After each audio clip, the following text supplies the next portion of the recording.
Hello hi അസ്സാം വലൈക്കും. ഇന്ന് ഞാൻ ചെയ്യാൻ പോകുന്നത് ഓവനില്ലാതെ ഗ്യാസിൽ നമുക്ക് ചെയ്യാൻ പറ്റിയ ഒരു കേക്കിൻ്റെ റെസിപ്പിയാണ്.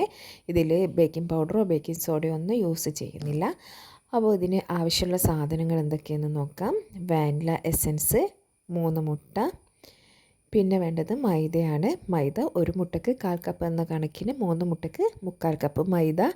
പിന്നെ വേണ്ടത് പഞ്ചസാര ഒരു 1/2 കപ്പ് മതി. അതിലും കൂടുതൽ മധുരം വേണ്ടവർ ഒരു ഇത്തിരി കൂടി കൂട്ടിയാൽ മതി. ഇനി നമുക്ക് ഇതൊന്ന് ബീറ്റ് ചെയ്യണം. മുട്ട ബീറ്റ് ചെയ്യാൻ വേണ്ടിയിട്ട് ഒരു നനവില്ലാത്ത ഒരു ബൗൾ എടുക്കണം. അപ്പോൾ ഞാനിതേ ബൗൾ എടുത്തിട്ടുണ്ട്. ഇതിലേക്ക് മുട്ട 3 നമുക്ക് പൊട്ടിച്ച് ഒഴിച്ച് കൊടുക്കാം. അപ്പോൾ ആരെങ്കിലും നമ്മുടെ ചാനൽ സബ്സ്ക്രൈബ് ചെയ്യാതെയാണ് കാണുന്നതെങ്കിൽ ഒന്ന് സബ്സ്ക്രൈബ് ചെയ്യണേ. ഇത് നല്ലൊരു റെസിപ്പിയാണ്. കാരണം നമുക്ക് ബേക്കിംഗ് പൗഡർ ബേക്കിംഗ് സോഡ ഒന്നും യൂസ് ചെയ്യാണ്ട് നല്ല സോഫ്റ്റ് കേക്ക് കിട്ടും. അപ്പോൾ ഞാൻ മുട്ടയെല്ലാം പൊട്ടിച്ച് ഇട്ടിട്ടുണ്ട്.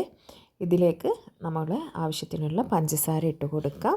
പഞ്ചസാര ഞാൻ 1/2 കപ്പ് പഞ്ചസാരയാണ് ഇട്ടത്. മധുരം കൂടുതൽ ആവശ്യമുണ്ടെങ്കിൽ 1 ടേബിൾ സ്പൂണും കൂടി ഇട്ട് കൊടുത്താൽ മതി. ഇനി വാനില എസൻസ് ഒരു 5-6 ഡ്രോപ്പ് ഒഴിച്ച് കൊടുക്കാം.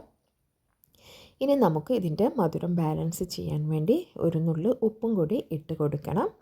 എന്നിട്ടിത് നല്ലോണം ബീറ്റ് ചെയ്യുക. ഈ കേക്ക് നമുക്ക് വെറുതെ ചായക്കൊക്കെ കൂട്ടാനും നല്ല ടേസ്റ്റാണ്. അതുപോലെ തന്നെ നമ്മൾ ക്രീം കേക്കൊക്കെ ഉണ്ടാക്കുമല്ലോ, ബർത്ത്ഡേ കേക്കൊക്കെ, അതിൻ്റെ ബേസായിട്ട് നമുക്കിത് യൂസ് ചെയ്യാൻ പറ്റും. അത്രയും നല്ലൊരു സോഫ്റ്റ് ആയിട്ടുള്ള കേക്കാണ്. അപ്പോൾ ഇത് നല്ലോണം തന്നെ ബീറ്റ് ചെയ്യണം. കൂട്ടുകാരെ, നിങ്ങളോടൊരു റിക്വസ്റ്റ് ഉണ്ട്. ഈ വീഡിയോ കാണുന്നവർ നമ്മുടെ ചാനലിൽ കയറിയിട്ട് ഒരുപാട് വീഡിയോസ് ഉണ്ട്. നിങ്ങൾക്ക് ആവശ്യമുള്ളതൊക്കെ കണ്ടിട്ട് അതിൻ്റെ അഭിപ്രായം കമൻറ്റിൽ അറിയിക്കുക. അപ്പോൾ ഇനിയും ഞാൻ നല്ല നല്ല റെസിപ്പിയുമായിട്ട് വരുന്നതായിരിക്കും. നിങ്ങളുടെ കമൻറ്റിന് അനുസരിച്ചായിരിക്കും നമുക്ക് വീഡിയോ ചെയ്യാനുള്ള ഒരു ഒരു ഊർജ്ജം ലഭിക്കുക. ഏകദേശം ഇതേ ആയി വന്നിട്ടുണ്ട്. ഇനി നമുക്ക് ഇതിലേക്ക് മൈദ ഇട്ട് കൊടുക്കണം. മൈദ ഞാനിടുന്നത് ഒരു മുട്ടയ്ക്ക് 1/4 കപ്പ് വെച്ചിട്ടാണ്. അപ്പോൾ ഇത് 3 മുട്ടയാണ് എടുത്തത്. 3 മുട്ടയ്ക്ക് ഒരു 3/4 കപ്പ് മൈദയാണ് ഇടേണ്ടത്. മൈദ ഇട്ട് കഴിഞ്ഞാൽ ഞാൻ ഈ ബീറ്റർ കൊണ്ട് ബീറ്റ് ചെയ്യുന്നില്ല. അതിൻ്റെ വിസ്ക് യൂസ് ചെയ്തിട്ട് മെല്ലെ ഒന്ന് മിക്സ് ചെയ്ത് കൊടുക്കുകയാണ്. ഇതിൽ ഞാൻ സ്പീഡ് കൂട്ടിയത് കൊണ്ടാണ് കേട്ടോ സ്പീഡിൽ കാണുന്നത്. മെല്ലെ മെല്ലെ നമുക്കിത് മിക്സ് ചെയ്ത് യോജിപ്പിക്കുക. ഇനി നമുക്കിതിലേക്ക് വേണ്ടത് ഓയിലാണ്. ഇത് ഓപ്ഷണലാണ്, ആവശ്യമുള്ളവർക്ക് ഒഴിച്ചാൽ മതി. അപ്പോൾ ഞാൻ സൺഫ്ലവർ ഓയിൽ ഒരു 1/4 കപ്പിന് ഇത്തിരി മുകളിലായിട്ടാണ് എടുത്തത്. അത് ഒഴിച്ച് കൊടുത്തിട്ടുണ്ട്. അതൊന്ന് നല്ല സ്ട്രെച്ചർ കിട്ടാൻ വേണ്ടിയിട്ടാണ് കേക്കിന്. അതില്ലാതെയും കുഴപ്പമൊന്നുമില്ല കേട്ടോ. ഇനി നമുക്കൊരു സോസ് പാൻ എടുക്കാം.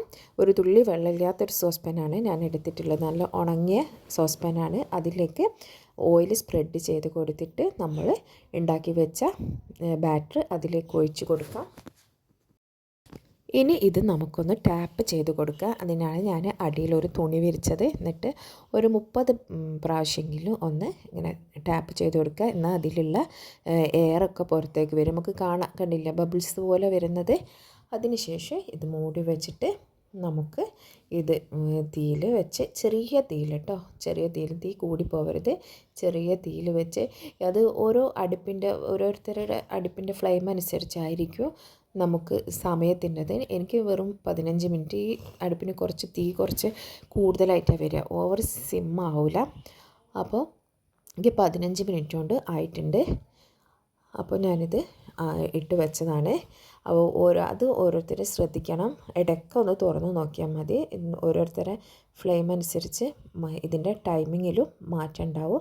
അപ്പോൾ ഞാൻ 15 മിനിറ്റ് തുറന്ന് നോക്കിയപ്പോൾ എൻ്റെത് കറക്റ്റ് ആയിട്ടുണ്ട്. ഇനി ഇത് തീ ഓഫ് ചെയ്തിട്ട് നമുക്ക് വേറൊരു പാത്രത്തിലേക്ക് കൊട്ടി കൊടുക്കാം. അപ്പോൾ ഇത് നല്ലോണം തണിഞ്ഞിട്ട് വേറൊരു പാത്രത്തിലേക്ക് മാറ്റാം കേട്ടോ. അപ്പോൾ ഇത് തണിഞ്ഞിട്ടുണ്ട്. അപ്പോൾ ഞാനൊരു പ്ലേറ്റ് വെച്ചിട്ട് ഇത് കണ്ടില്ല, എല്ലാം ഇളകി വന്നിട്ടുണ്ട്.